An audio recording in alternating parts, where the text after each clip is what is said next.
A homeless girl shares her last piece of bread with a lost boy in the night, unaware that he is the son of the billionaire who destroyed her family. The city lights were beginning to flicker on. Night had already fallen when Ellie emerged from the narrow alley onto the main street. 5 years old, and she already knew every corner of that neighborhood like the back of her small hand. Her steps were light, almost inaudible on the damp pavement. The cold afternoon wind made her thin coat tremble. It was too big for her skinny frame, with sleeves that hid half of her hands. A gift, a donation, maybe just something she found. To Ellie, it was simply the coat, her armor against the world. People rushed by, checking watches, holding closed umbrellas, ready for the rain that threatened to fall. No one noticed the brown-haired girl moving like a shadow among them. It was as if Ellie were invisible, a ghost merely observing life happening around her. And when you're small, she thought, people don't see you. On the corner of Lincoln Street and the main avenue, the smell of fresh bread filled her nostrils. The bakery was already closed, metal gates protecting empty display windows. But there, near the back entrance, something caught her eye. A piece of bread left on a crate. It didn't look too old. It was a bit hard, but it was still food. Ellie looked both ways before grabbing it. Not that anyone would care. Big people rarely noticed little ones stealing crumbs. She tucked the bread into her coat pocket, feeling its comforting weight. That's when she heard it. A sob, low and broken, as if someone were trying to hold back tears. Then another, louder, and another. Ellie stopped, tilting her head to listen better. The sound was coming from a less lit side street. Most people would have ignored it, gone on their way, pretended not to hear. Ellie wasn't like most people. She followed the sound like a detective follows clues. She turned right, then left, moving away from the noise of the avenue. The sobs grew clearer with each step. Finally, she reached a small square hidden between old buildings. On the farthest bench, a small figure was huddled. A boy. From his height, he couldn't have been much older than her. He wore clothes that looked expensive, sneakers without a single scuff, pants without patches, a coat that was surely warmer than hers. He didn't see her approach.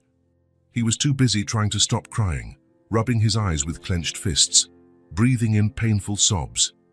"Are you lost?" Ellie asked, stopping a few feet away. The boy jumped, startled. He looked at her with red, swollen eyes. For a moment, it seemed like he would run. Then something in his face changed. Maybe it was the fact that Ellie was just a child like him, not an intimidating adult. I can't find my dad," he said, his voice choked. He was here. And then he was gone. Ellie moved a little closer, sitting at the other end of the bench. Not too close. She knew people needed space when they were sad. "What's your name?" "Theo," he answered, sniffling. "I'm Ellie." A moment of silence passed between them. It wasn't an uncomfortable silence, just a moment where two children studied each other. "Are you hungry?" Ellie asked, remembering the treasure in her pocket. Theo hesitated but nodded slightly. Ellie took the piece of bread from her pocket and carefully broke it in half. She offered the larger piece to the boy. Her small fingers stretched out towards him, holding the simple gift as if it were gold. "I can't," Theo said, shaking his head. "My dad says I shouldn't take food from strangers, but I'm not a stranger. I'm Ellie, remember?" She pushed the bread toward him. "Besides, strangers don't share food, they steal food." Something about that logic seemed to make sense to Theo. He took the piece of bread carefully, as if it were something precious. He took a small bite, then a bigger one. "Thank you," he mumbled between chews. Ellie bit into her own half, savoring every crumb. They ate in silence, sitting side by side on the cold bench, two children alone in the city's twilight. "Is my dad going to find me?" Theo asked after a while, his voice small and insecure. "Dads always find you," Ellie answered, though she wasn't sure if that was true. As if her words had conjured the man, a shout cut through the square's air. "Theo? Theo!" A tall man appeared, running into the square. His expensive suit was wrinkled, his tie loosened, his hair disheveled. He looked like he had run a marathon. His eyes scanned the area frantically until they landed on the two children on the bench. "Dad!" Theo shouted, jumping off the bench and running towards the man. The father knelt, hugging his son tightly, lifting him off the ground. Ellie watched from a distance, man still seated, chewing her last piece of bread. I thought... The man couldn't finish the sentence, his voice thick with emotion. "Are you okay? Are you hurt?" Theo shook his head. "I was scared, Dad." But Ellie gave me bread. Only then did the man notice the girl sitting on the bench. Still holding Theo, he approached her. Up close, Ellie could see that his eyes were the same shade of brown as Theo's, but more tired, with lines at the corners. "Are you Ellie?" he asked. His voice softer now. She nodded, saying nothing. "Thank you for staying with my son," he said, kneeling to be at her height. "I'm Vincent. Were you looking after Theo?" "I just gave him bread," Ellie replied, shrugging. He was crying. Vincent looked at his son, then at the girl. There was something in his eyes, surprise perhaps, or confusion. "Where are your parents, Ellie?" The question hung in the air. Ellie didn't answer. She just looked at him with her calm, ancient eyes, too old for a 5-year-old. "Is Theo going to be okay now?" she asked, changing the subject. Vincent blinked, as if coming out of a trance. "Yes, he'll be fine. Thanks to you." He reached into his pocket and took out his wallet. Ellie watched the movement with attentive eyes. "I'd like to..." Vincent began, but stopped when he saw the expression on the girl's face. It wasn't greed or expectation, as he might have expected. It was just waiting, as if she had seen that gesture many times before. He put the wallet away. "Do you need help getting home?" he asked instead. "No," Ellie answered, hopping off the bench. "I know the way." She started to walk away, her steps as silent as before. "Bye, Ellie," Theo called, waving over his father's shoulder. "Thanks for the bread." Ellie turned one last time, a small smile lighting up her face. She waved back and then disappeared around the corner, melting into the city's shadows. Vincent stood there with Theo in his arms, watching the spot where the girl had vanished.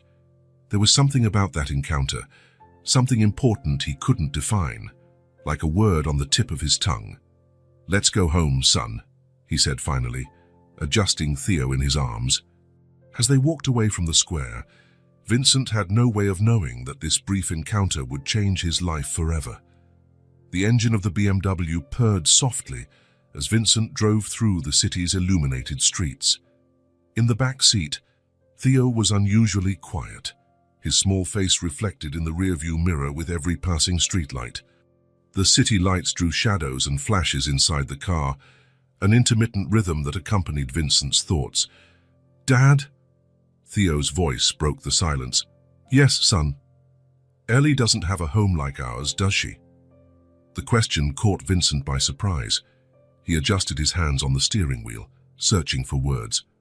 "Why do you think that?" Her clothes were old, and she knew where to find food on the street. Vincent swallowed hard. Children see what adults prefer to ignore.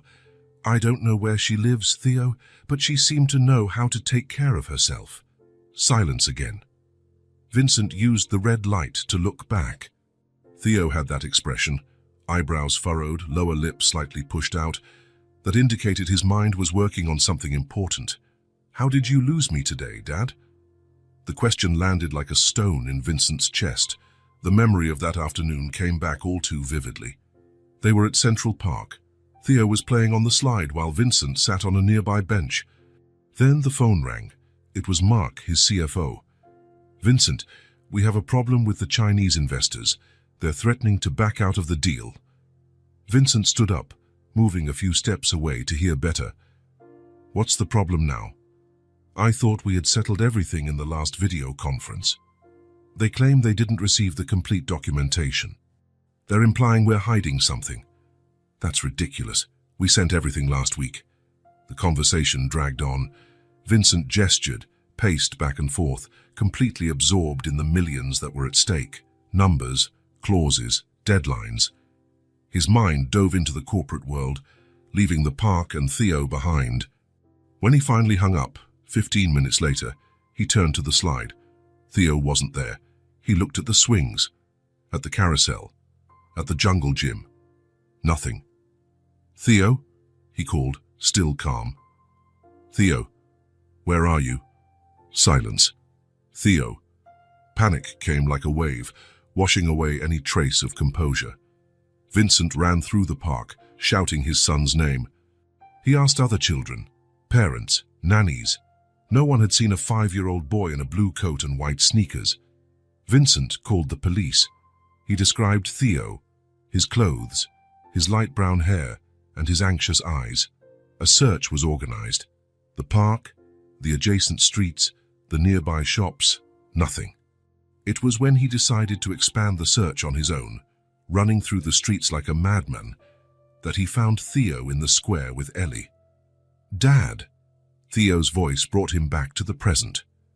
The light was green. A car behind them honked. "Sorry," Vincent said, accelerating.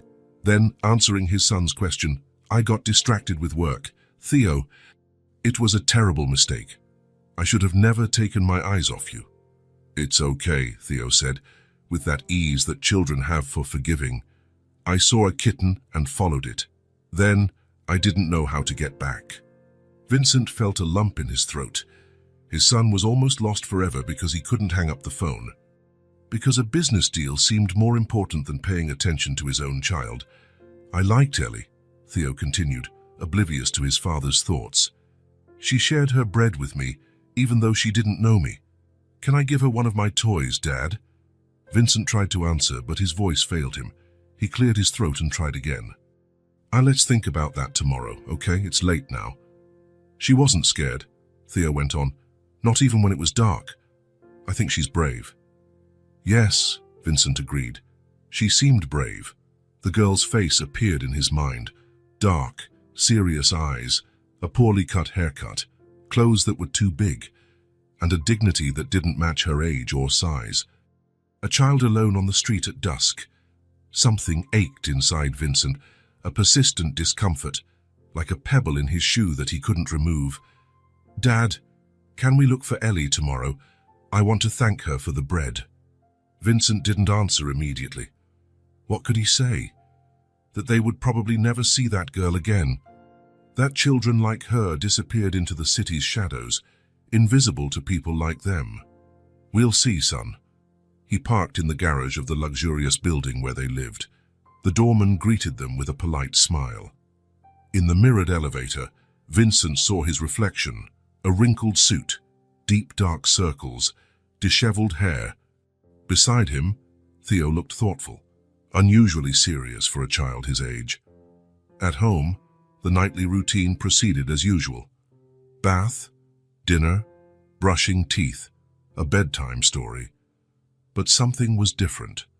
Vincent felt as if a thin layer of ice had cracked beneath his feet, revealing deep and unknown waters below. After Theo fell asleep, Vincent sat in the armchair beside his son's bed, watching his serene face. How could he have gotten so distracted?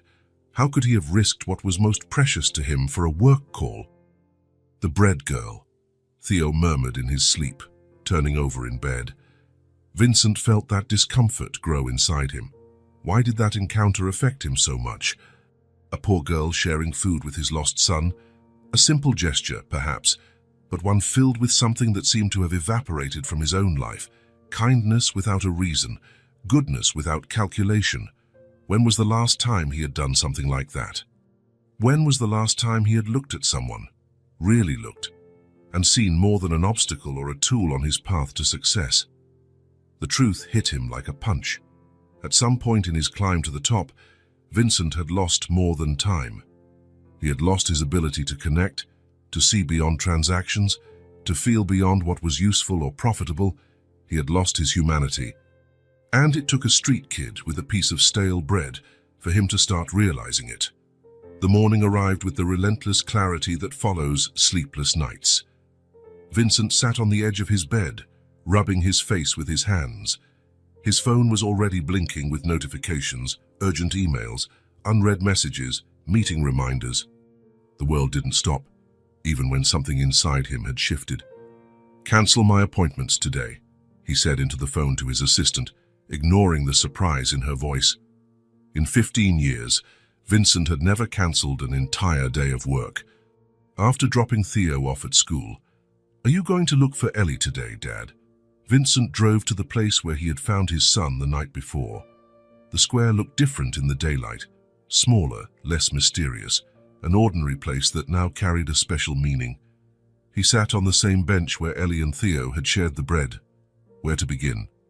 The city was huge, and he had only a name, Ellie, and the image of a small girl in clothes that were too big. He started with the bakery. It was a logical start. The girl had found bread there. A girl. 5 years old, dark, poorly cut hair, a coat that's too big.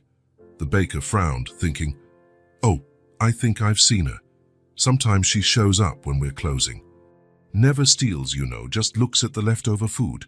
Do you know where she lives?" The man shrugged. "On the street, probably. There are a lot of people like that around here." Vincent continued his search. He asked in shops, at newsstands, to doormen of buildings. Some knew Ellie by sight. Others had never noticed the girl. There are so many street kids around, it's hard to notice them all. Each answer was like a small blow. How could they not notice? How had he himself never noticed?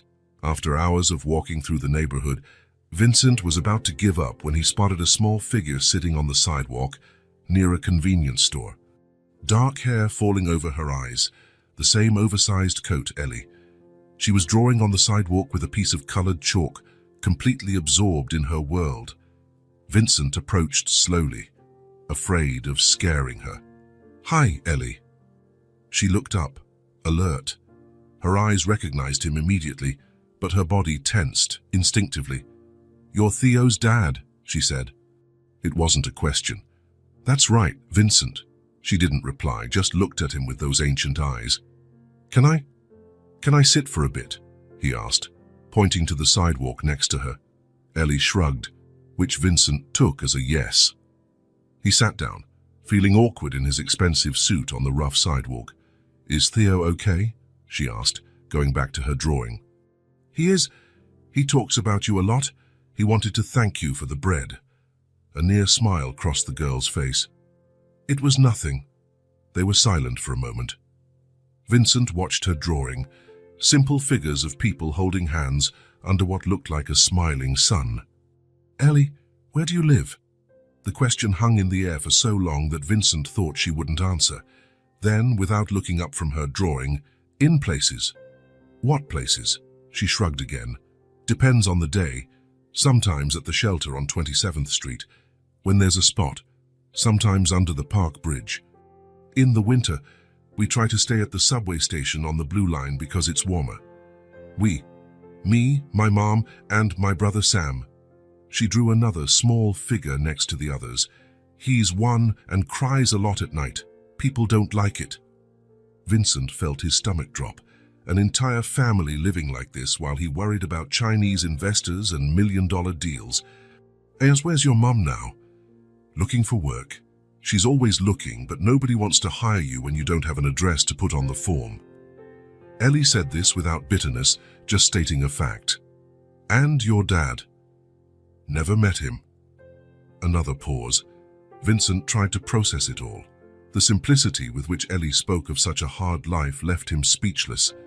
"Guys, not so bad," she said, as if reading his thoughts. "Sam's funny when he's not sick, and my mom tells good stories before we go to sleep." Vincent took a deep breath, trying to control the emotion welling up in his chest. "Ellie, I wanted to help you and your family." She finally looked at him, suspicious. Because you helped my son when he was lost. Because you shared your food with him. Because..." Vincent paused, searching for the right words. "Because it's the right thing to do." Ellie studied him with a gaze that seemed to pierce his soul. Big people usually want something in return. The comment, coming from such a small child, was like a stab. "Joyce, I don't want anything in return. I just wanted to, help." She considered this for a moment, then went back to drawing. "My mum will be here soon.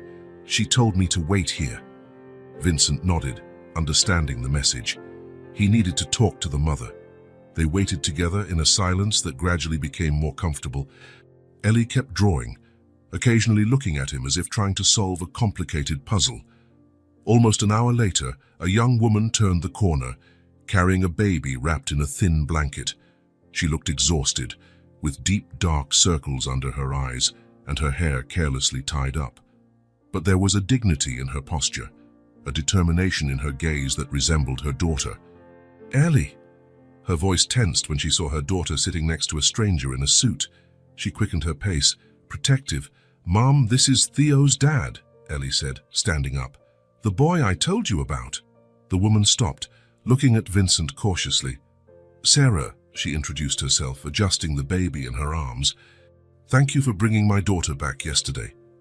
"Actually," Vincent said, standing up as well, "it was your daughter who brought my son back to me." He explained what had happened the night before, how Theo had gotten lost, how Ellie had stayed with him, shared her bread, how her simple kindness had touched something inside him. "I'd like to help you," he said, finally getting to the point. "Your daughter did something important for me and my son." Sarah pressed her lips together, suspicious. "We don't need charity." "It's not charity," Vincent replied. "It's gratitude." The baby started to cry. Sarah rocked him gently, whispering words of comfort. "He's hungry," Ellie said, touching her little brother's cheek. "And cold." Vincent felt something break inside him. "Please," he insisted, "let me help. Just come with me. Let's get something to eat and talk." Sarah hesitated, looking at her children, then at Vincent. The exhaustion in her eyes was palpable. "All right," she said finally. "We can talk." In a nearby cafe, Vincent watched in silence as Sarah fed the baby with some baby food he had ordered. Ellie ate a sandwich, trying not to show how hungry she was. The stories Sarah told between bites, of how she lost her job when she was pregnant, how she couldn't get a spot in shelters with 2 children, how she tried to keep her kids clean and fed despite everything, hit Vincent like physical blows. "I want to rent a house for you," he said finally, "a safe place where you can stay. Food, clothes, whatever you need until you're on your feet." Sarah put her fork down, her eyes fixed on him. "Why? You don't even know us." Vincent looked at Ellie, who was playing with Sam, making the baby smile. "Because yesterday your son was lost and today he's safe," Sarah said, noticing the direction of his gaze. "Yes," Vincent agreed. "But it could have been different. If Ellie hadn't stayed with him, if she wasn't the kind of person who stops to help, anything could have happened." He took a deep breath. "Because your daughter saved what I love most, and that's priceless." That same afternoon, Vincent rented a small 2-bedroom house in a quiet neighborhood. It wasn't luxurious, but it was clean, safe, and warm. He arranged for beds, blankets, a refrigerator full of food. He bought clothes for everyone, a crib for Sam, toys for Ellie. When he showed them the house, Sarah couldn't hold back her tears. "I don't understand," she said, looking at the small but functional kitchen, at the bedrooms with windows that let the sun in. "Why would someone do this for strangers?" Vincent watched Ellie explore her new room, touching the bed as if it was something magical. "Maybe because I needed to remember that there are more important things than meetings and deals," he answered, more to himself than to her. "Maybe because your daughter taught me something I had forgotten." "What?" Vincent smiled, watching Ellie lie down on the new bed, testing the mattress with an expression of pure contentment. How to be human again. The sound of small, hurried footsteps echoed down the hallway as Theo ran into the living room. Vincent was sitting on the sofa, reviewing some papers he had brought from work, a cup of now-cold coffee forgotten on the coffee table. Dad, how was your day?" Theo fired off the words, his face lit up by a smile. Vincent set the documents aside and opened his arms. Theo didn't hesitate to jump into his lap, something that had become more frequent in the last few days. Since the incident at the park, Vincent had been making a conscious effort to be more present. "It was a different day, son, very different." "How different?" "Good different or bad different?" Theo tilted his head, curious. Vincent settled his son on his lap, searching for the right words, how to explain what he himself was still processing. Remember you asked me about Ellie yesterday, the girl who shared her bread with you? Theo's eyes widened. You found her? You found the bread girl. Vincent couldn't help but smile at the nickname. I did. I spent the day looking for her. At your work. No, son. I took the day off. Theo seemed genuinely shocked by this information. His father never took days off, unless it was an official holiday or a vacation planned months in advance. Just to look for Ellie? Yes, I wanted to. Thank her for staying with you when you were lost. Theo nodded as if that made perfect sense. So, was she okay? Where does she live? Does she have a lot of toys? Can I visit her? Vincent took a deep breath, thinking about how to explain the situation to a 5-year-old. He didn't want to scare Theo, but he didn't want to hide the reality either. Ellie was okay, yes, but she didn't have a house like ours, Theo. What do you mean? Remember you said her clothes were old and that she knew where to find food on the street? Vincent waited for Theo to nod. That's because Ellie, her mom, and her baby brother didn't have a house to live in. They slept in different places every day. Theo was quiet for a moment, his little face serious as he processed the information. Like when we go camping. A little like that, but without the fun of camping. Without the comfortable tent, without the tasty snacks, without being able to go home afterward. Theo's eyes filled with concern. But it's cold at night. Yes, it is. And what if it rains? They get wet. That's sad, Dad. Vincent felt a tightness in his chest. The simplicity with which his son understood the world's injustice sometimes left him speechless. It is sad, Theo, and that's why I did something today. What? I found a house for Ellie and her family. A place where they can be safe and warm. I bought food, clothes, and everything they need for now. Theo jumped from his father's lap, his expression a mixture of surprise and joy. A real house, with beds and everything? Yes, with beds, a bathroom, a kitchen. Everything a house needs to have, like ours. Not as big as ours, but comfortable and safe. Theo started jumping around the room, excited. Can we visit? I want to show Ellie my drawings and my toy cars. Can I bring one for her? Does she have toys now? Vincent smiled at his son's enthusiasm. I bought some toys for her, yes. And we can visit them tomorrow if you want. I'm sure Ellie would be happy to see you. Tomorrow, why not now? Because now it's time for dinner, a bath, and sleep. It's getting late. Theo pouted in disappointment, but didn't insist. Instead, he ran to his room, shouting that he was going to make a special drawing for Ellie. During dinner, bath time, and bedtime, Theo talked about nothing else. He wanted to know what Ellie's baby brother was like, if her mom told bedtime stories, if Ellie went to school. Vincent answered patiently, realizing that his son was genuinely interested in his new friend's life. The next morning, Theo woke up earlier than usual, already dressed and with a backpack prepared. What did you put in there? Vincent asked, surprised by his son's initiative. Things for Ellie, Theo replied mysteriously. It's a surprise. After breakfast, Vincent drove to the small house he had rented for Sarah and her children. On the way, they stopped at a pastry shop to buy a cake, personally chosen by Theo, chocolate with strawberry frosting. Everybody likes chocolate, he explained, very seriously, and strawberry goes with chocolate. When they arrived at the house, Vincent noticed the new curtains in the windows and the potted plants in the small front garden. Sarah was already making the place a home. They had barely rung the doorbell when the door opened. Ellie was there, wearing a new dress Vincent had bought the day before. Her hair was combed and tied back in a simple but neat ponytail. She looked different, more like an ordinary child and less like a little adult carrying the weight of the world. Theo, she exclaimed, a genuine smile lighting up her face. Ellie. Theo almost dropped the cake in his haste to hug his friend.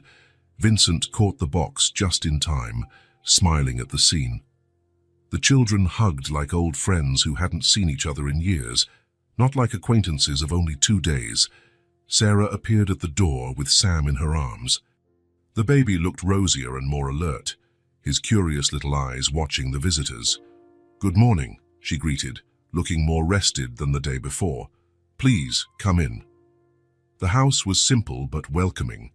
Sarah had arranged everything carefully, and the place smelled good of fresh coffee and homemade bread.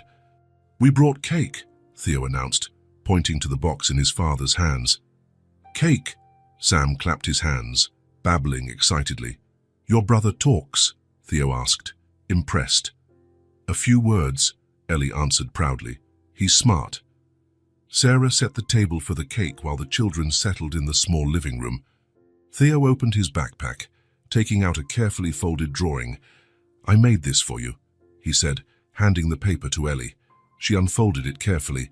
It was a colorful drawing of two children holding hands under a big yellow sun. One had light brown hair like Theo's, the other dark hair like Ellie's. Underneath, in clumsy letters, "Thanks for the bread." Ellie looked at the drawing for a long moment. "I love it," she said finally, her voice low and sincere. "I'll keep it forever." Vincent and Sarah exchanged glances, both touched by the scene.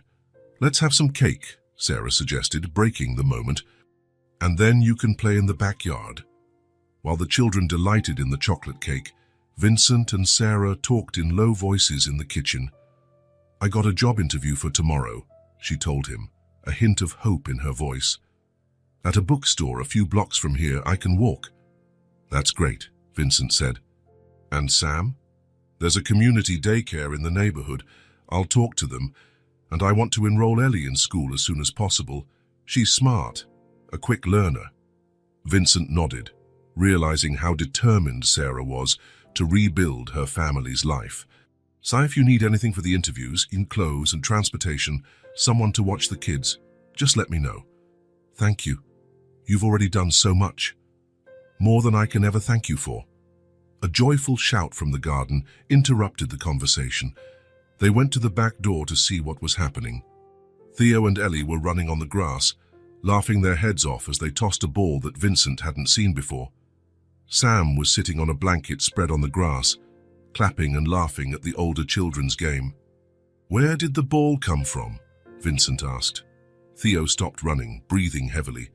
"From my backpack. I brought it for us to play with." "He brought other toys too," Ellie added. "Cars and building blocks. And coloring pages," Theo completed. "For you and Sam." The day passed with a lightness that Vincent hadn't felt in a long time. He and Sarah sat in chairs in the garden, watching the children play. From time to time, they talked about simple things: the weather, the flowers Sarah wanted to plant, the stories Ellie made up to entertain her brother. At one point, Theo convinced Vincent to join an impromptu soccer game. Soon, Sarah was also dragged into the game, with Sam watching and laughing on the blanket. "Look, Dad, Ellie's good at soccer," Theo shouted after the girl easily dribbled past Vincent. "I used to play in the square with other kids," she explained, kicking the ball to Theo.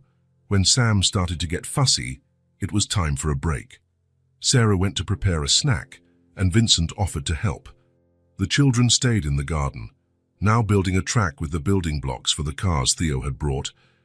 In the kitchen, Vincent watched Sarah prepare sandwiches with the ingredients he had bought the day before.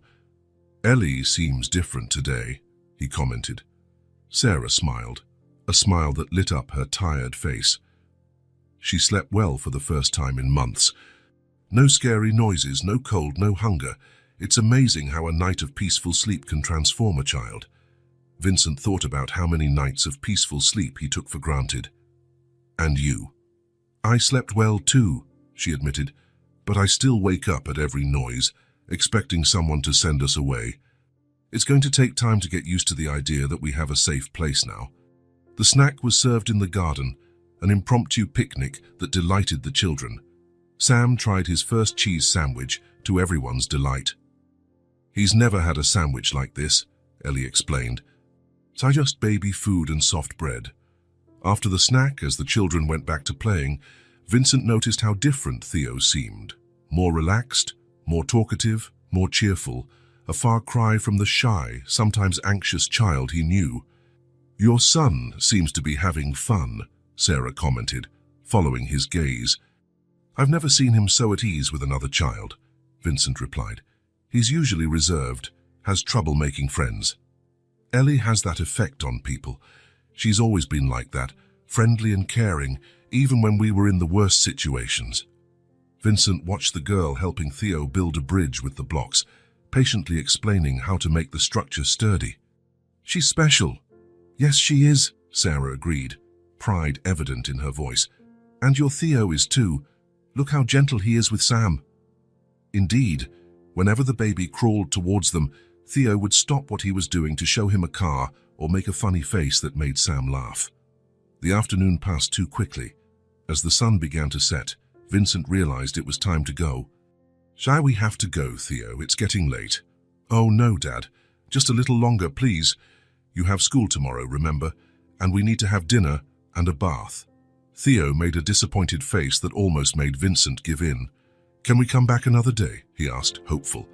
Vincent looked at Sarah, who nodded discreetly. Of course you can, if it's okay with Sarah and Ellie. You're always welcome, Sarah said. Will you come back tomorrow? Ellie asked Theo, her voice a mix of hope and uncertainty. I have school tomorrow, Theo replied sadly. But after school, can we come, Dad? Vincent smiled. We can try, but I can't promise. Maybe the weekend would be better. The children hugged goodbye, a long, tight hug. Thanks for sharing the bread with me, Theo whispered in Ellie's ear. Thanks for sharing your toys with me, she replied. On the way back home, Theo couldn't stop talking about Ellie, Sam, and everything they had done that day. His enthusiasm was contagious, making Vincent smile as he drove. Dad, can I ask a question? Of course, son. Why do some people not have a home to live in? The question caught Vincent by surprise. He searched for an honest answer, but one suitable for a 5-year-old. It's complicated, Theo. Sometimes people lose their jobs or get sick and can't pay the rent. Sometimes bad things happen that aren't their fault, like Ellie and her mum. Yes, like them. Theo was silent for a moment, thoughtful. I'm glad you found Ellie and gave her a house, he said finally. It was the best day of my life. Vincent felt a lump in his throat. For me too, son, or for me too. That night, after putting Theo to bed, Vincent stood watching his son fall asleep. The serene little face, the messy hair on the pillow, the quiet breathing. The image of Ellie sleeping on the streets still haunted him. But now there was comfort in knowing she was safe. Something had changed inside him in those 2 days. An awakening, a new awareness of the world around him and his place in it. Vincent realized that, in trying to help Ellie and her family, he was actually finding a part of himself he had lost a long time ago. The gratitude he felt wasn't just for what Ellie had done for Theos, but for what she, without knowing it, was doing for him, teaching him to see again, to feel again, to be human again. Vincent gazed at the city from the wide window of his 30th floor office, skyscrapers of glass and concrete, tiny cars like ants down below, hurried people following their routines. The empire he had helped build over 15 years, it had always been his priority, his pride, his identity, until now. On his desk, the phone rang for the 3rd time. His assistant, Claire, sounded increasingly worried. Mr. Harmon, the investors are waiting in the conference room. The meeting started 15 minutes ago. Vincent didn't take his eyes off the view. Cancel it. Pardon? Cancel the meeting, Claire. Reschedule for next week. A perplexed silence from the other end of the line. Sir, these investors came from Japan specifically for this meeting. Mr. Peterson is already furious about the delay and tell Peterson I had a family emergency. Vincent finally turned, grabbing his jacket from the back of the chair. In fact, cancel all my meetings for today. And tomorrow too. But sir, the quarterly presentation, it can wait. Vincent hung up before Claire could protest again. He picked up the leather briefcase on his desk, hesitated, and then left it where it was. Instead, he only pocketed his wallet and keys. On his way out, he passed by the finance department, where Mark, his CFO, intercepted him with a folder of documents. Vincent, I need your signature on the reports before they're sent out, and we need to discuss the strategy for the meeting with the Chinese next week. Leave the papers with Claire, I'm leaving. Mark's eyes widened in confusion. Leaving? Now? In the middle of a Wednesday afternoon. Vincent nodded, not slowing his pace toward the elevator. But where are you going? A small smile appeared on Vincent's face. To pick up my son from school. Mark's confused face was the last thing Vincent saw before the elevator doors closed. 20 minutes later, Vincent parked his car in front of Westlake Elementary School. It was the first time in over a year that he had picked up Theo personally. Usually, the nanny or the driver handled this duty. Sitting behind the wheel, Vincent watched other parents arriving, chatting in small groups as they waited for the bell. Mothers and fathers who he supposed did this every day. Who knew the names of their children's friends? Who knew who their favorite teacher was? Who heard about drawings and lessons and small daily victories? What did he know about Theo's school life? Almost nothing. He signed report cards, attended mandatory meetings, sent checks for field trips. But the daily details, the little stories, he missed those, always too busy with spreadsheets and contracts. The bell rang. Children began to pour out of the gates in noisy little groups. Vincent got out of the car, feeling strangely nervous. Would Theo be happy to see him, or just confused by the break in routine? Theo appeared with his Avengers backpack, talking to another boy. When he saw his father standing by the gate, his eyes widened in surprise, and then a smile lit up his face. "Dad!" Vincent felt something inside him melt as Theo ran towards him, throwing himself into his arms with total abandon. "Hey, champ," he said, hugging his son. "I thought we could spend the afternoon together. What do you think?" Theo pulled back, looking at his father with a mixture of surprise and joy. "Really?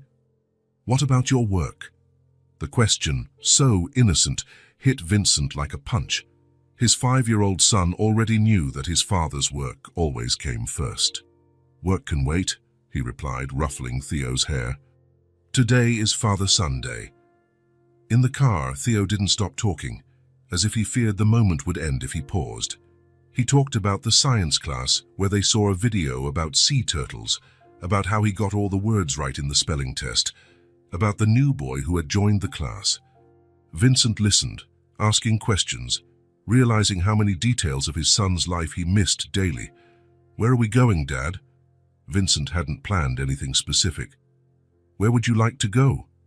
Theo's eyes sparkled at the possibility of choice. "Can we go to the amusement park? The one with the water roller coaster?" "Of course, yes we can." The park wasn't very crowded on a Wednesday afternoon.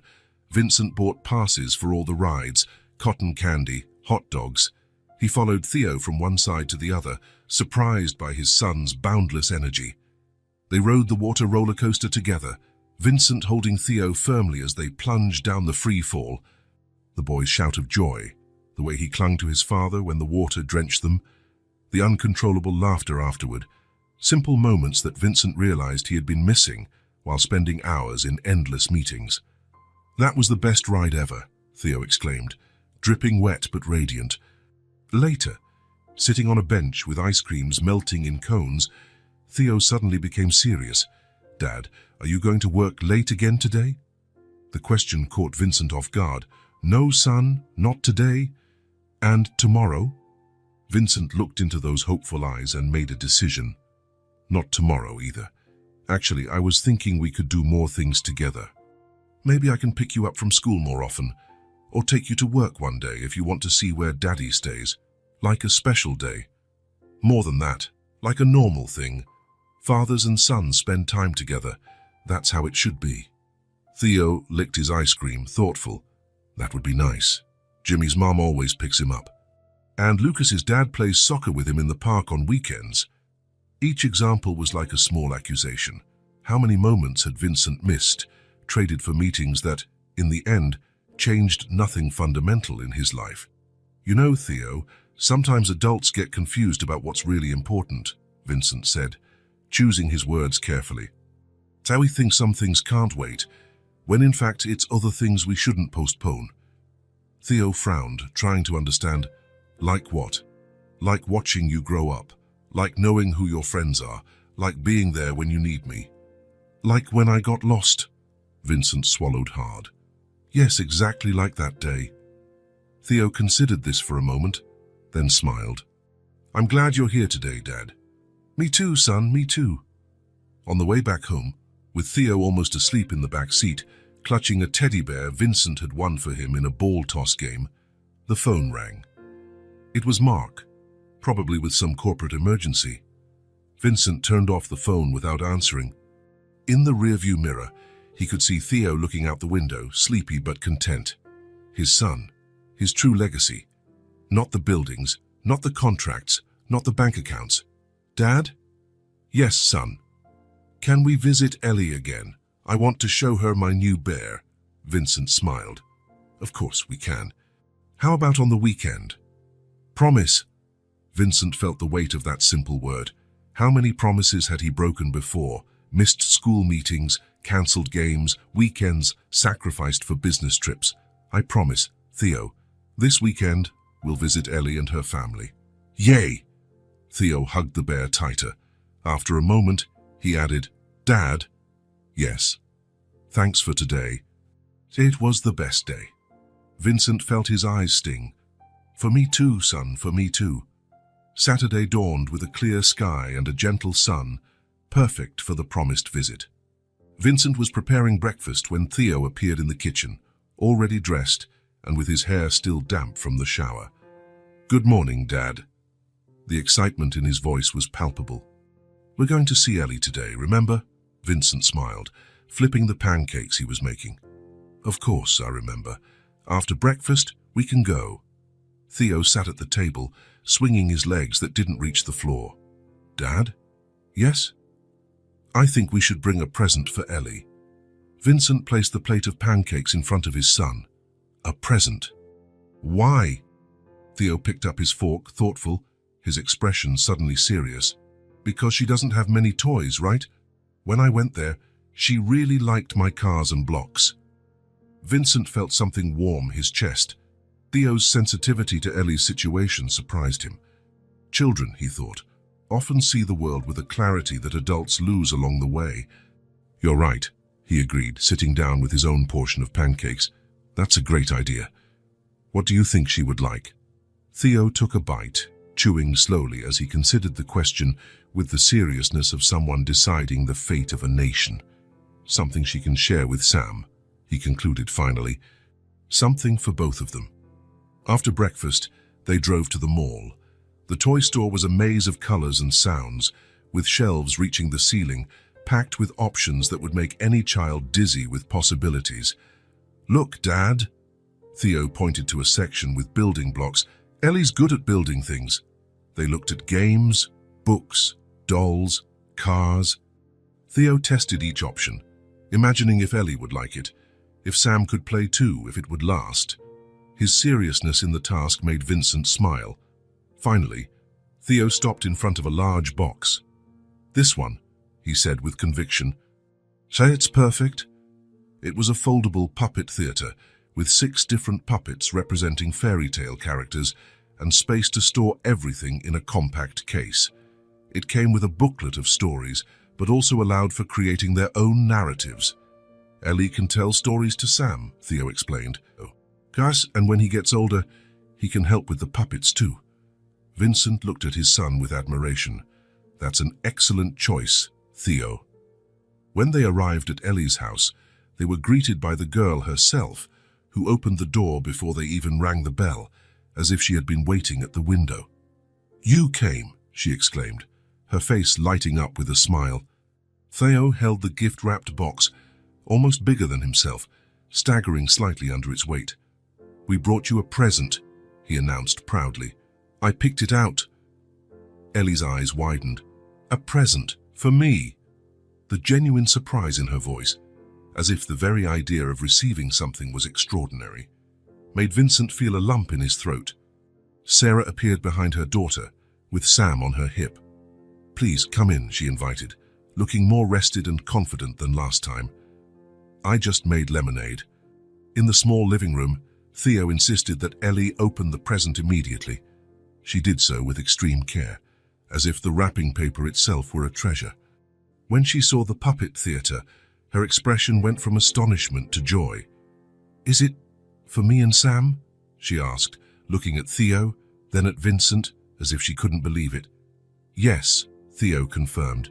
"You can tell stories, and there are princes and witches and a dragon." Ellie touched the puppets reverently, trying one on her small hand. "I've never had anything like this," she whispered. Vincent noticed Sarah discreetly wiping away a tear. Sam, sensing the excitement, reached his little arms out for the colorful puppets, cooing excitedly. "Can we play outside?" Ellie asked, looking at her mother. "On the sidewalk with the puppets?" "Of course, sweetie," Sarah replied. "Take the lemonade too." The children rushed out, carrying the theater and a few puppets. Vincent helped Sarah carry glasses and the pitcher to the small porch, from where they could watch the children play. "You didn't have to," Sarah said quietly. "You've already done so much." "It was Theo's idea," Vincent replied. "He really cares about Ellie." On the sidewalk in front of the house, Theo and Ellie had set up the little theater. A small audience of Sam and some stuffed animals watched as the two took turns in roles, making funny voices and improvising stories about friendly dragons and adventurous princesses. The children's laughter filled the morning air. After some time, tired of the puppets, they discovered a box of colored chalk that Sarah had bought for Ellie. Soon, the sidewalk turned into a canvas, with drawings of castles, smiling clouds, and figures holding hands under a radiant sun. "I'm going to draw the four of us," Ellie announced, concentrating on her work. "And Sam," Theo reminded her. "Don't forget Sam." "I would never forget Sam," Ellie assured him, adding a smaller figure next to the others. Vincent watched in silence from the porch. There was something deeply moving about the scene. Two children from such different worlds, united by a simple, pure bond. There were no judgments, no barriers. Just the present moment, filled with colored chalk and made-up stories. "They're amazing, aren't they?" Sarah commented, sitting next to him. "How they can just exist without carrying the weight of yesterday or the worry of tomorrow." Vincent nodded, unable to express in words what he felt. He watched how Theo included Sam in everything, how Ellie cared for her brother with a maturity beyond her years, how the children created entire universes with nothing but chalk and imagination. "Dad, look, I drew you," Theo shouted, pointing to a tall figure in a suit. Vincent waved, smiling. It was then that he realized he was truly smiling. Not the polite smile of business meetings, not the tired smile at the end of a long day. A genuine smile that came from some deep, long-forgotten place inside him. The children invented a game of jumping on colored squares. Their laughter echoed down the quiet street. Sam clapped, watching the older ones with admiration. There was a perfect simplicity to that moment, a pure joy that didn't depend on status or possessions or achievements. Vincent felt something break inside him, not a painful rupture, but the fall of a wall, as if some hardened, closed-off part of his being had finally opened, allowing light to enter again. This was it, he understood, being human again. It wasn't about work, or success, or accumulation. It was about those small connections, the sincere laughter of a child, the silent generosity of sharing the little one has, the ability to see beauty in chalk drawings that the rain would soon wash away. Sitting there, watching the children play under the gentle sun, Vincent felt for the first time in years truly present. Not divided between past worries and future anxieties, but completely there in that moment, with his whole soul, and it was enough, more than enough. It was everything. The following weeks brought a new routine for Vincent and Theo. Visits to Ellie's house became frequent, usually on weekends, but sometimes on weekdays too, when Vincent managed to leave the office early. The friendship between the children flourished, and a comfortable familiarity began to settle between the adults. Sarah had gotten the job at the bookstore. She worked 4 days a week, while Sam was at the community daycare. Ellie had started attending the local school. Little by little, the family rebuilt their life, brick by brick, day by day. On a Friday night, Vincent and Theo arrived at Ellie's house with pizza and ice cream. It had become a small but significant tradition, having dinner together to celebrate the end of the week. "We brought pepperoni and margarita," Theo announced, carefully carrying the smaller box while Vincent balanced the larger one. Ellie opened the door, wearing a small apron that was too small for her. "We're making cookies," she explained, pointing to the kitchen where Sarah was mixing dough in a large bowl, with Sam watching from his high chair. The sweet aroma of vanilla and cinnamon, mixed with the smell of tomato sauce and melted cheese. Vincent placed the pizzas on the table, while Theo ran to see the cookies being formed. "I needed to bring something to drink," Vincent said, pulling a bottle of grape juice from the bag. "For the kids," he added, before revealing a bottle of wine. "And maybe for the adults," Sarah smiled, wiping her hands on her apron. "Sounds perfect." Dinner was simple and cheerful. The children ate pizza and talked about school, cartoons, and grand plans to build the world's largest block castle the next day. Vincent and Sarah drank wine from simple glasses, exchanging comments about Ellie's progress at school, a new book Sarah had recommended to a customer, and the small achievements that marked her gradual recovery. After the meal, the cookies came out of the oven, a bit lopsided and imprecisely shaped, the result of the children's enthusiastic help. The aroma filled the house, provoking exclamations of pleasure. "I think these are the best cookies in the world," Theo declared with authority, biting into a still warm one. "Careful not to burn your tongue," Vincent warned, smiling. While the children shared the cookies and the rapidly melting ice cream, Vincent felt a strange sense of peace. There, in that modest kitchen, with simple furniture and mismatched plates, he felt more at home than in his own luxurious apartment. There was an authenticity in the laughter, in the unpretentious conversations, in the small gestures of care. "More wine," he offered Sarah, noticing her empty glass. "Please," she held out her glass, watching him fill it.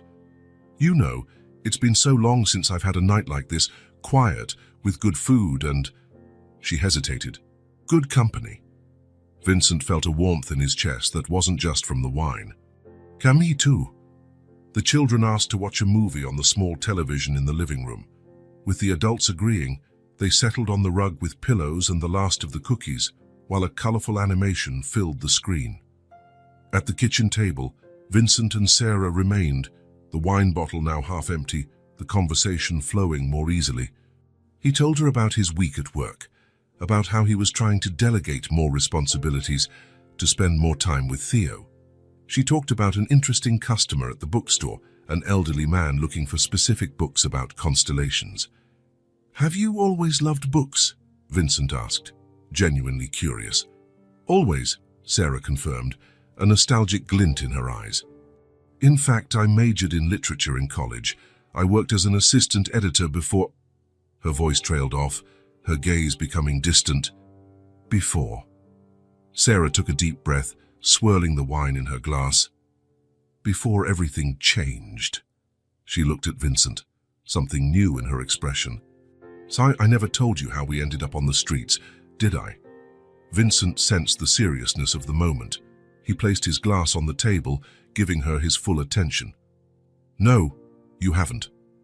Sarah glanced quickly into the living room, where the children were absorbed in the movie, Sam already dozing in Ellie's lap. 3 years ago, I was married, working at a small but respectable publishing house, and we lived in a modest apartment on the east side. Robert, my husband, was a civil engineer.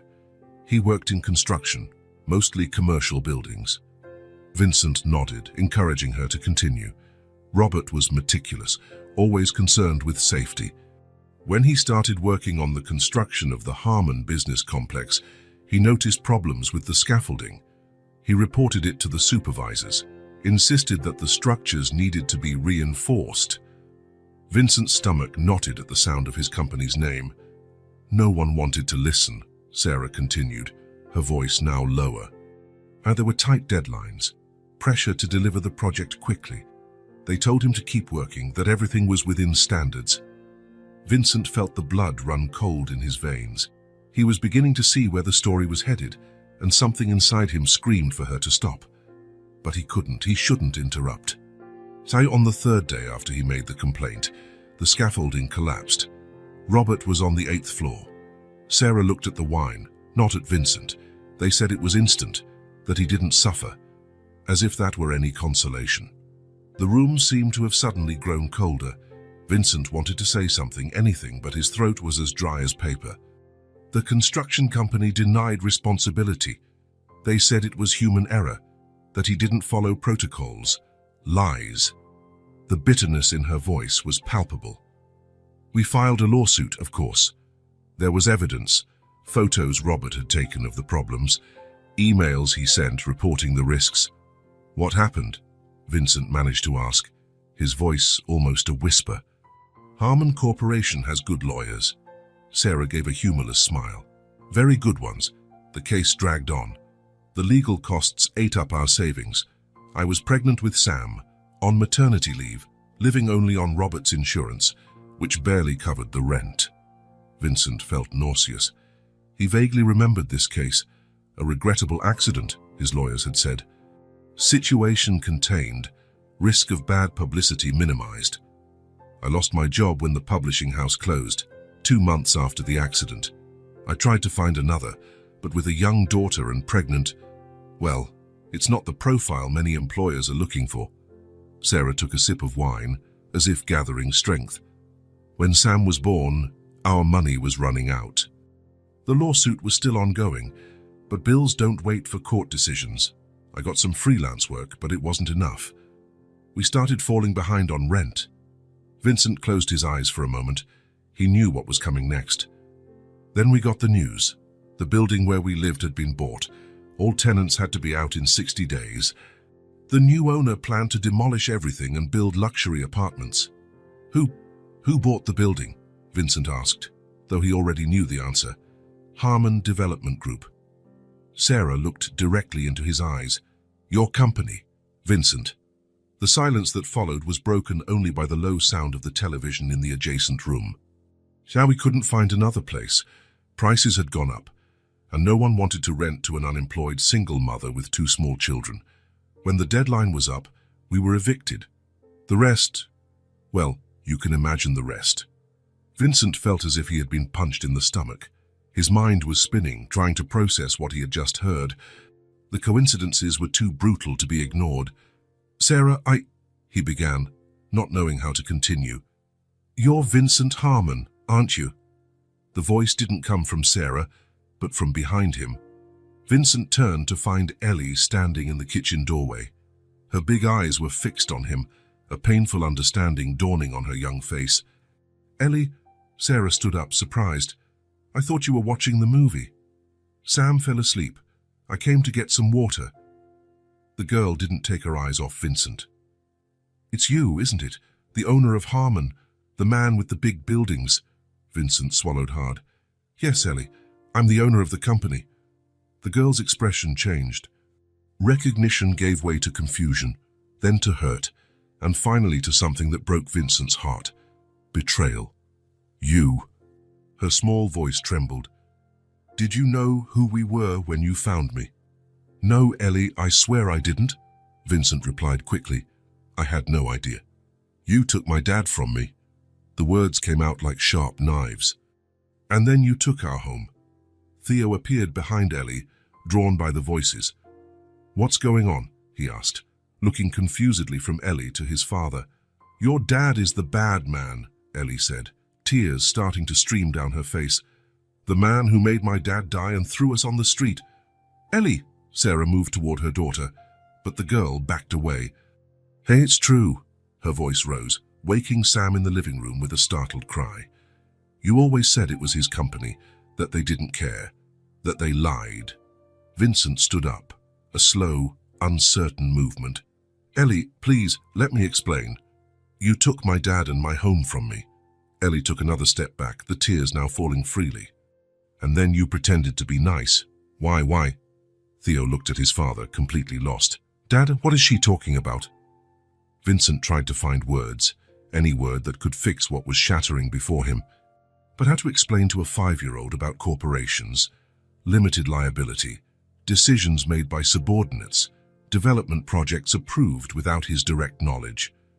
How to explain that, yes, his name was on all those papers, on all those decisions, even if he was miles away, in meetings about other matters, completely oblivious to the lives being destroyed.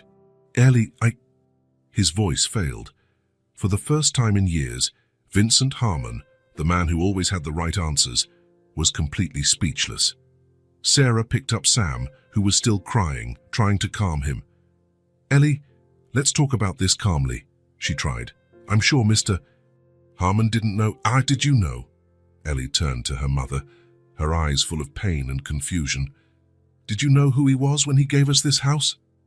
No, sweetie, I didn't know. And now that you know. The question hung in the air, heavy and impossible. Theo approached Ellie, touching her arm shyly. Ellie, my dad wouldn't do something bad on purpose. He's good. Ellie looked at her friend, the hurt giving way to a deep sadness. Your dad has you and a big house and a job. She wiped her tears with her sleeve. My dad is dead, and we had nothing because of him. Vincent took a step toward the girl, but she backed away, positioning herself behind her mother. Ellie, please, I don't want you here anymore. Her voice was low but firm. I don't want your presence. I don't want your house. I don't want anything from you. The silence that followed was dense, almost palpable. Sam was still whimpering, frightened by the tension. Theo looked at his father, expecting him to fix everything, as he always did. But Vincent had no fix for this. He had no words, no solutions, no strategies. All he had was the raw truth reflected in the hurt eyes of a child. I think we should go, he said finally, his voice hoarse. But, Dad, the movie. Theo protested. No, Theo. We need to go now. Vincent picked up his coat, moving as if in a trance. Sarah followed him to the door, Sam still in her arms. Vincent, I'm so sorry. I shouldn't have said anything. Not like this. You did nothing wrong, he replied, unable to look her in the eye. The truth would have come out anyway. What happens now? She asked, concern evident in her voice. Vincent finally met her eyes. I don't know. I really don't know. He called Theo, who came reluctantly, looking back at Ellie standing in the middle of the room, small and hurt and furious. Bye, Ellie, Theo said, his voice full of confusion. Ellie didn't answer. In the car, Theo remained silent for several minutes before finally asking, Dad? What did Ellie mean? Did you do something bad to her, Dad? Vincent gripped the steering wheel so tightly his knuckles turned white. It's complicated, Theo. But you wouldn't hurt anyone, right? You always say we should be nice to people. The innocence in his son's voice was like a knife twisting in Vincent's chest. So sometimes, he began, choosing his words carefully, people do bad things without realizing it, or they let bad things happen because they weren't paying attention. Like when you lost me in the park. Vincent felt tears threatening to fall. Yes, son, something like that, only much, much worse. The rest of the drive was in silence. When they got home, Theo went straight to his room, without the usual request for stories or a goodnight kiss. Vincent was left alone in the living room, an untouched bottle of whiskey on the table before him. He didn't even deserve that comfort. The image of Ellie, her accusing eyes, her voice trembling with hurt, wouldn't leave him. How could he not have seen? How could he have been so blind, so disconnected from the consequences of his actions? How many other Ellies were out there, indirect victims of his business decisions, of his relentless pursuit of efficiency and profit, of his ability to delegate not just tasks, but also moral responsibilities? For the first time in his adult life, Vincent Harmon cried. He cried for the father Ellie had lost, for the home her family had lost, for the innocence he himself had lost that night. And he cried because, finally, he understood the true cost of his lost humanity. The days following the dinner were the darkest Vincent had ever lived. The silence in his apartment was deafening. Theo was quiet, confused, asking questions Vincent didn't know how to answer completely. How do you explain corporate responsibility, institutional negligence, and gentrification to a 5-year-old? On Monday, Vincent arrived at the office earlier than usual. His assistant, Claire, noticed something different in his demeanor, but knew better than to ask. He locked himself in his office and did what he should have done years ago. He started to actually read the reports, the lawsuits, the complaints, not the versions filtered by lawyers and public relations, but the original documents. The case of Robert Euro, Sarah's husband, was just one of dozens. Inevitable accidents, necessary layoffs, strategic evictions. Each folder represented affected lives, broken families, altered futures, and everything led directly or indirectly to his desk, to his signature, to his negligence in questioning, in verifying, in caring. At 10 in the morning, he called an emergency meeting with the entire board. "Something is very wrong with the way we operate," he began without preamble. And as of today, that changes. The faces around the table ranged from surprise to discomfort. Mark, his CFO, was the first to react. "Vincent, if this is about the last quarter's balance sheet..." "No, Mark. It's about the moral balance sheet of the last 15 years. Vincent placed a stack of red folders on the table, the internal code for closed legal cases. "These are cases we won, that our lawyers managed to get dismissed, reduced to minimal settlements, or postponed until the victims gave up." His voice was firm, but there was an underlying pain that no one in the room had ever heard. "I want them all reopened, all reassessed, every person affected properly compensated." A stunned silence followed. It was Christine, the head of legal team, who finally spoke. "Vincent, this is impractical. Some of these cases are years old. Legally, they are closed, and the financial impact would be devastating," Vincent completed. "Like losing a father, a home, a dignified life." No one answered. "I'm not asking, Christine. I'm ordering. Find a legal way. Create private compensation funds if necessary, but find these people and compensate them properly." The following hours were tense. Some directors tried to argue, present numbers, talk about shareholders and fiduciary duties. Vincent listened to it all with a calmness that surprised even himself. When everyone was done, he simply said, "I understand the concerns.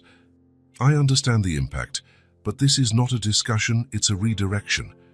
Anyone who can't or won't follow this new path is free to leave." No one left. In the following weeks, Vincent immersed himself in the work he should have been doing from the beginning. A complete review of safety protocols on all construction sites, an independent audit of labor practices, a reassessment of every real estate project with a focus on community impact.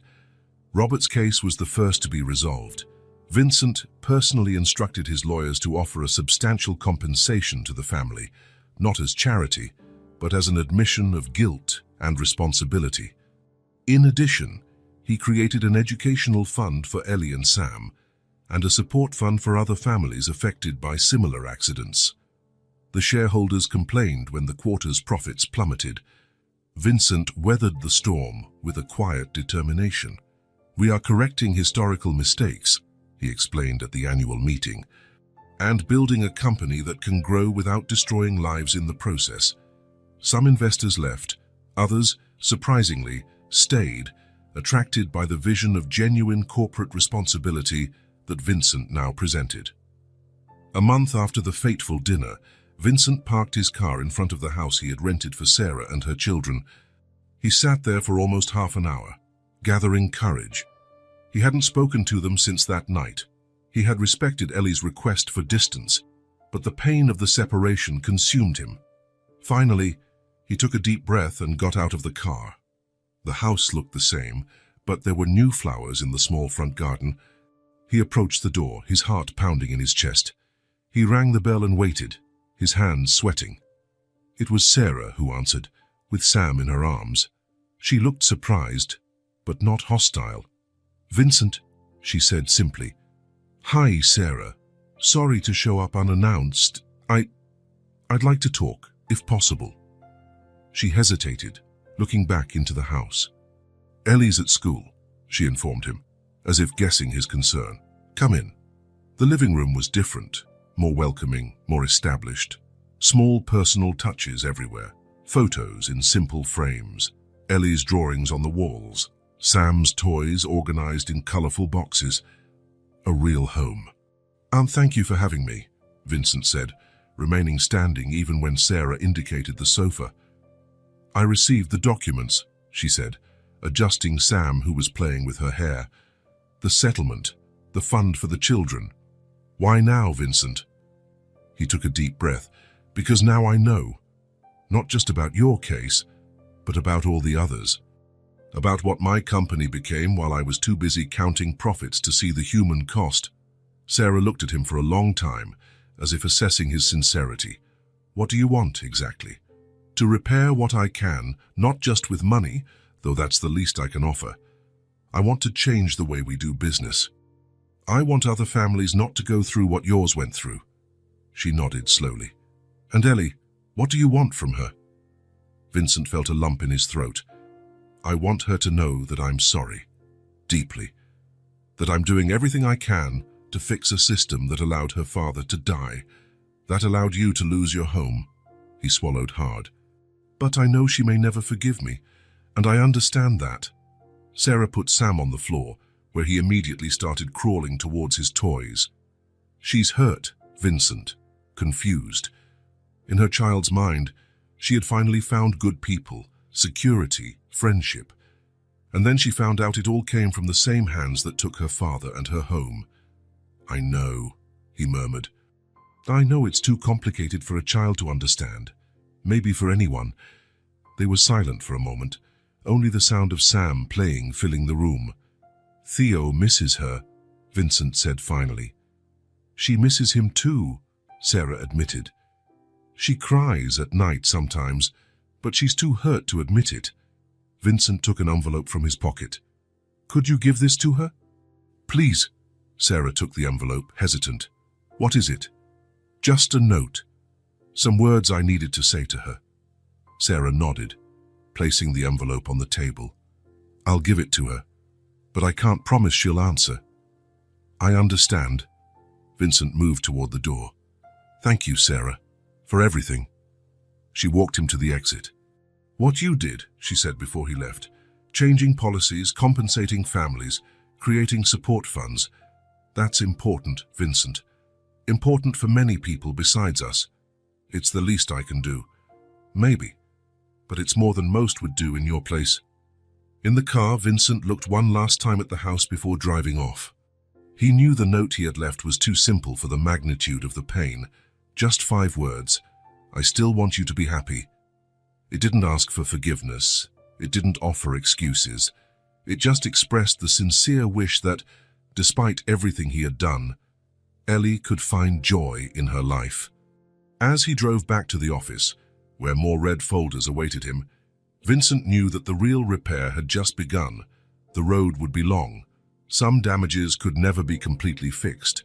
Some wounds would never fully heal. But for the first time in his adult life, he was doing what was right, not because it was profitable or strategic or good publicity, but simply because it was right. The real change, Vincent understood, began there. Not in grand public gestures or corporate policies, but in that intimate decision to face the truth about himself and the impact of his actions on the world. And that, perhaps, was the hardest and most important change of all. Vincent's routine had found a new rhythm. At the office, he led profound changes in the company, facing resistance with a quiet determination that surprised even the most skeptical directors. At home, he dedicated himself to being the father Theo deserved, present, attentive, patient. But there was an empty space in their lives, the absence of a girl with eyes too old for her age. On a Sunday night, while they were tidying up the room before bed, Theo finally asked the question he had been holding back for weeks. "Dad, why don't we visit Ellie anymore?" Vincent stopped what he was doing, his hand frozen on a stuffed dinosaur. He sat on the edge of the bed and invited his son to join him. "Remember that night at Ellie's house when she got upset?" Theo nodded, his face taking on an unusual seriousness. "She's mad at you because of her dad." "Yes." Vincent took a deep breath. "And she has every right to be. Did you hurt her dad?" The question, so direct, made Vincent swallow hard. "My company made mistakes, Theo. Serious mistakes. One of those mistakes caused Ellie's dad to get hurt very badly, so badly that he didn't survive. Theo's eyes widened, trying to comprehend the weight of those words. Was it on purpose? No, son. It was because of carelessness, for not paying enough attention, for putting profit and deadlines above people's safety. Vincent chose words a child could understand without diminishing the gravity of the situation. And then, when Ellie's mom needed help, my company didn't help. In fact, we made their situation worse. But you didn't know, right? The question was laden with hope, as if Theo needed to believe in his father's innocence. Vincent felt the weight of his son's expectation. I didn't know specifically about Ellie's dad, but I should have known what was happening in my company. It was my job to know. When you're the boss, you're responsible for everything, even if you didn't do it directly. Theo thought for a moment, processing. Is it like when the teacher makes a student a monitor? If there's a mess, the monitor also gets in trouble, even if they didn't make the mess. Vincent smiled slightly, touched by the simple but accurate analogy. Exactly. I was the monitor who wasn't paying attention, and now Ellie is very angry. Yes, and she has every right to be, but you're trying to fix it, right? Like when you fixed my train when I broke it. Vincent ran his hand through his son's hair. I'm trying, Theo, but some things can't be completely fixed. Ellie's dad isn't coming back no matter what I do. So I need to respect her time, her pain. But I miss her, Theo said, his voice small. She's my best friend. Vincent hugged his son, feeling the weight of those simple words. I know, and I'm sure she misses you too. Theo pulled away from the hug, looking at his father with childish determination. Can we visit, just to say hi? I want to talk to her. Vincent hesitated. Sarah had given his note to Ellie, but there had been no response. Maybe it was too soon, or maybe... We can try, he decided. But we need to be prepared if she still doesn't want to see us, okay? Theo nodded, hope lighting up his face. Can I bring my new dragon game? She would like it. You can. We'll try tomorrow after school. Throughout the next day, Vincent could barely concentrate on work. For the first time in his career, he left early without giving anyone an explanation. At 3 in the afternoon, he waited anxiously at the school gate. Theo came running out, clutching the board game to his chest. Let's go, Dad. Let's go. On the way, Vincent tried to prepare his son, explaining that Ellie might not want to see them, that they had to respect her decision. Theo listened with an unusual seriousness for his age. I'm going to tell her you're changing, he insisted. You're different now, even with me. More present. The word hit Vincent deeply. Present. It was what he was trying to be now, truly present in his life, his company, his relationships. When they arrived at Ellie's house, Vincent felt his heart race. He parked, took a deep breath, and exchanged a look with Theo before ringing the bell. It was Ellie who answered. Her eyes registered surprise, contained joy at seeing Theo, hesitation at seeing Vincent. Hi, Ellie, Theo stepped forward, excited. I brought a new game. It has dragons and treasures and... Theo, Vincent interrupted gently. Let's give Ellie a minute. Vincent knelt to be at her height. Hi, Ellie, sorry to show up like this. We'll understand if you don't want to see us right now. We just wanted to say hi and that we miss you. Ellie bit her lip, her dark eyes assessing them. My mum's not here. She's at work. Sam's at daycare. We can come back another time when... I got your note, Ellie interrupted, her voice low but firm. What did it say? Theo asked, curious. That he still wants me to be happy, she replied, without taking her eyes off Vincent. A silence settled, laden with possibilities. Please, Ellie, Theo pleaded, stepping forward. Give my dad a chance. He's changing. He's different now, even with me. He comes home earlier. He plays with me. He picks me up from school every day. He's trying really hard. Ellie looked at her friend, then at Vincent, as if trying to read the truth in their faces. Is it true you're changing your company? She asked Vincent directly. Yes, he replied, surprised by the mature question. I'm doing everything I can to fix the mistakes and make sure they don't happen again. My mom said you sent money. A lot of money. The money doesn't bring your dad back, I know, but I hope it helps you and your mom have a better life. Ellie considered this for a long moment. Vincent waited, respecting her time. Then, to his surprise, the girl opened the door wider. Do you want to come in? I can make lemonade. My mom taught me. Theo's face instantly lit up. Vincent felt a profound relief wash over him. We'd love to, he replied. In the kitchen, Ellie prepared lemonade with the competence of someone used to taking care of herself. Vincent offered to help, but she politely declined, focused on her task. While the children set up the game in the living room, Vincent watched, amazed at the childish capacity to forgive, to start over. Do you want to play too? Ellie asked, surprising him with the invitation. Sure, if you'll teach me the rules. During the afternoon, something magical happened. The laughter returned. Theo and Ellie resumed their friendship, as if the time apart had been just a bad dream. Vincent participated when invited, but often just watched, grateful to witness the healing happening before his eyes. When Sarah arrived from work, she found the three of them on the living room rug, surrounded by game pieces and colorful drawings. Hello, she said, surprised but not displeased. Hi, Mom. Ellie ran to hug her.